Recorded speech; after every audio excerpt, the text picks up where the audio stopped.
आज हम में से बड़ी तादाद ऐसी है जो दुनिया के बारे में तो बहुत नॉलेज रखती है, मगर दीन के बारे में हमारी नॉलेज ज़ीरो है।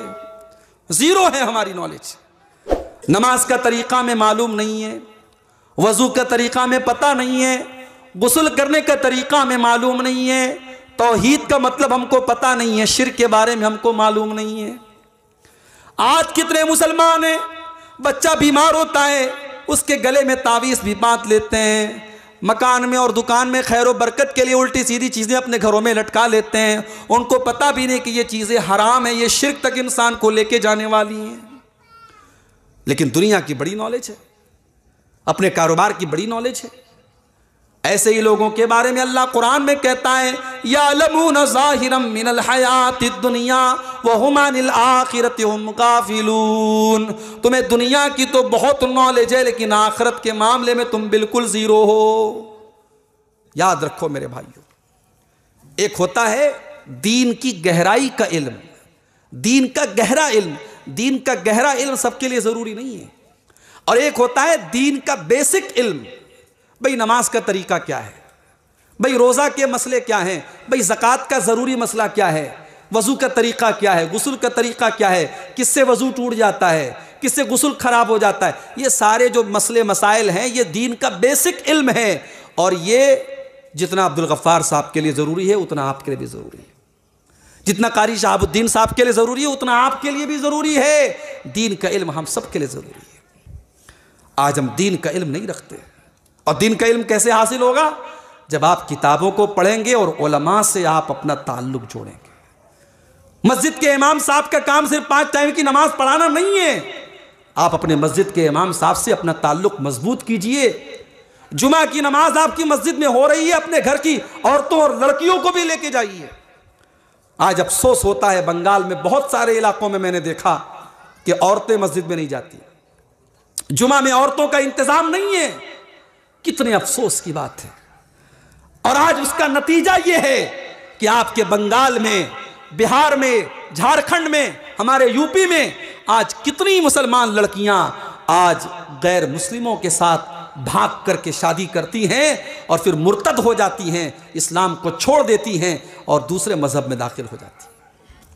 उनको पता ही नहीं कि इस्लाम कितनी बड़ी दौलत है, उनको कोई बताने वाला ही नहीं था कि ईमान कितनी बड़ी दौलत है।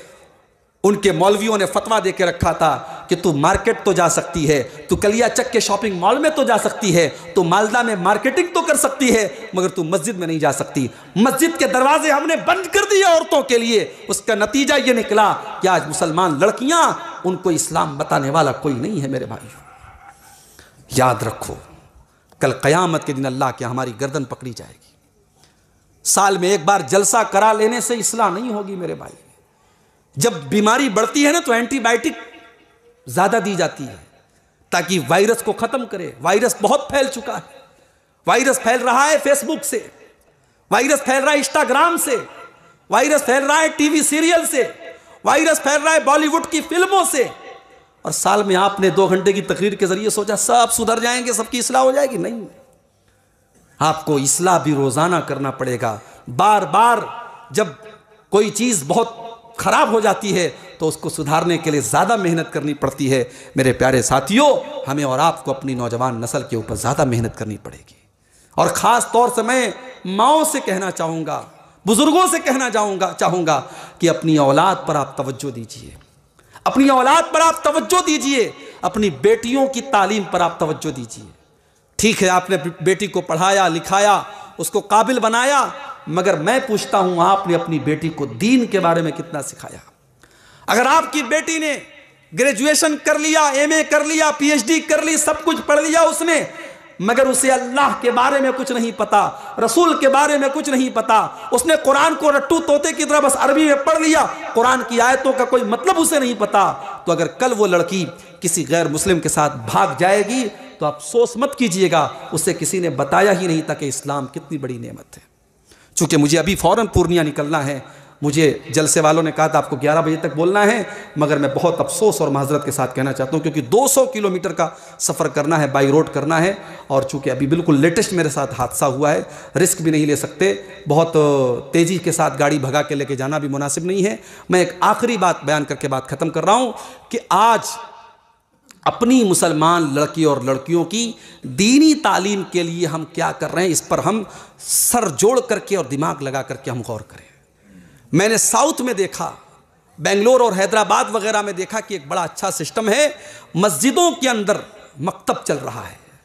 और मकतब का मतलब सिर्फ ये नहीं कि छोटे छोटे बच्चे आ रहे हैं और टाइम पास कर रहे हैं, मौलवी साहब के पास कुरान पढ़ रहे हैं।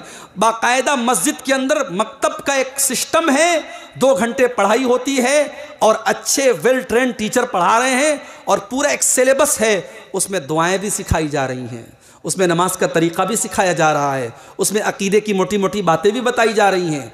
अब बच्चा स्कूल में अलग पढ़ रहा है, लड़की स्कूल में अलग पढ़ रही है, मगर वो मस्जिद में जाकर के 2 घंटा मौलवी साहब से, हाफिज साहब से दीन की मोटी मोटी बातें सीख रही है। और वहाँ से जो बुनियादी चीज़ें उसने सीख ली, अब वो दुनिया के किसी कोने में चली जाए, जब आपकी बुनियाद मजबूत होगी तो मकान आप जितना भी ऊंचा बना ले, बिल्डिंग मजबूत रहेगी और बिल्डिंग सही रहेगी। तो मेरे भाइयों, इस पर हमें और आपको बंगाल में भी काम करने की ज़रूरत है, अपने इलाके में काम करने की ज़रूरत है। अल्लाह ने अल्हम्दुलिल्लाह हमें और आपको बहुत पैसे से नवाजा है, दौलत की कमी नहीं है हमारे पास। हमें अलग से कोई बिल्डिंग नहीं बनाना है, आप मस्जिदों में एक मकतब का सिस्टम बनाइए और इसी बहाने जो मस्जिद के इमाम साहब हैं उनसे आप सिर्फ नमाज मत पढ़वाइए, उनकी सलाहियत और उनके टैलेंट से आप थोड़ा सा और फ़ायदा उठाइए, 1-2 टीचर और रखिए और कोशिश कीजिए कि जो बच्चे हमारे इंग्लिश मीडियम स्कूलों में पढ़ते हैं हम उनको मकतब के ज़रिए दीन से जोड़ें, ताकि कल जब वो लड़का या लड़की जवान हो तो उसे नमाज की दुआएं पता हो, उसे इस्लाम की अहमियत पता हो, उसे तौहीद के बारे में पता हो। और जब मजबूत बुनियाद होगी तो मेरा वादा है आपसे, और ये मेरा नहीं अल्लाह का वादा है, कि जब आपने अपने बच्चे की बुनियाद मजबूत कर दी तो कल वो किसी भी कोने में चला जाए। अभी आज मैं धुलियान के अंदर गया, धुलियान में अल अमीन मिशन के मैंने स्कूलों को देखा, माशाअल्लाह वहाँ हमारे लड़के भी पढ़ते हैं, लड़कियाँ भी पढ़ती हैं। वहाँ बड़ा अच्छा रिकॉर्ड है अल अमीन मिशन के स्कूलों का कि वहाँ से बच्चे पढ़ के डॉक्टर बनते हैं। और अल्हम्दुलिल्लाह डॉक्टर बनते ही नहीं हैं, बल्कि वहाँ के हर डॉक्टर, वहाँ से पढ़ा हुआ जो डॉक्टर होता है वो हफ्ते में 1 ही दिन सही लोगों का फ्री में इलाज करता है और 5 टाइम की नमाज का पाबंद होता है। अगर हमने इस तरीके की नौजवान नस्ल को तैयार किया, अगर हमारे समाज में ऐसे डॉक्टर पैदा हो गए जो 5 टाइम के नमाजी हैं, तो वो मरीज़ को सिर्फ दवा नहीं देगा, वो मरीज़ को दुआ भी देगा। मरीज़ अगर तावीज़ पहन के आया, वो समझाएगा कि भाई ये तावीज़ गलत है, उसकी दुआ और उसके कोशिश से वो मरीज़ की इस्लाह भी होगी इंशाअल्लाह। इस पर हमें और आपको काम करने की ज़रूरत है। अल्लाह से दुआ है रब्बुल आलमीन हमें और आपको अपनी नौजवान नस्ल पर मेहनत करने की तौफ़ीक अता फ़रमाए। आज का ये प्रोग्राम जिन भाइयों की मेहनत से मुनक़िद हुआ, अल्लाह उनकी मेहनत और कोशिश को कबूल फ़रमाए। अल्लाह ताला कहने और सुनने से ज़्यादा हम सबको अमल की तौफ़ीक अता फ़रमाए।